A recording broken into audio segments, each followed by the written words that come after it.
আগামী দিনের রাষ্ট্রনায়ক জনাব তারেক রহমানের হাতকে শক্তিশালী করতে এবং ঝালকাঠি ২ আসনে ধানের শীষের প্রার্থী ইশরাত সুলতানা ইলেন ভুট্টোকে জয়যুক্ত করার লক্ষ্যে মাঠে সক্রিয়ভাবে কাজ করে যাচ্ছেন বাংলাদেশ জাতীয়তাবাদী স্বেচ্ছাসেবক দলের যুগ্ম সাধারণ সম্পাদক জেড.আই. কামাল।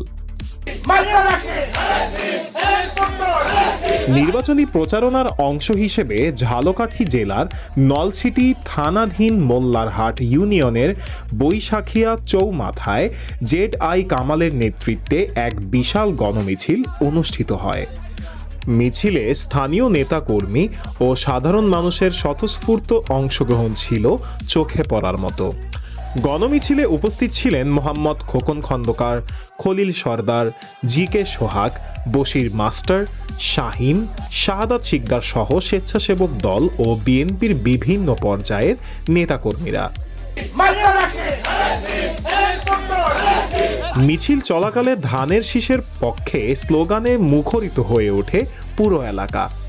এ সময় নেতাকর্মীদের উদ্দেশ্যে সংক্ষিপ্ত বক্তব্যে জেড.আই. কামাল বলেন, দেশের গণতন্ত্র পুনরুদ্ধার এবং জনগণের ভোটের অধিকার ফিরিয়ে দিতে হলে ধানের শীষের বিজয়ের কোনো বিকল্প নেই। আগামী দিনের রাষ্ট্রনায়ক তারেক রহমানের নেতৃত্বে বাংলাদেশকে এগিয়ে নিতে আমাদের সবাইকে ঐক্যবদ্ধভাবে কাজ করতে হবে। 1947 সালে যখন ভারত এবং পাকিস্তান ভাগ হইল, তখনও কিন্তু জামাত ইসলাম এর বিরোধিতা করেছেন। অতএব ওনাদেরকে না বলতে হবে, আর আমাদের করতে হবে আগে ঘরে ঘরে আমরা নিজেদের ঘরটা গুছাই। স্থানীয় নেতাকর্মীরা জানান, জেড.আই. কামালের সুসংগঠিত নেতৃত্ব ও নিরলস মাঠ পর্যায়ের কর্মকাণ্ডে এলাকায় ধানের শীষের পক্ষে জনসমর্থন দিন দিন আরও জোরদার হচ্ছে।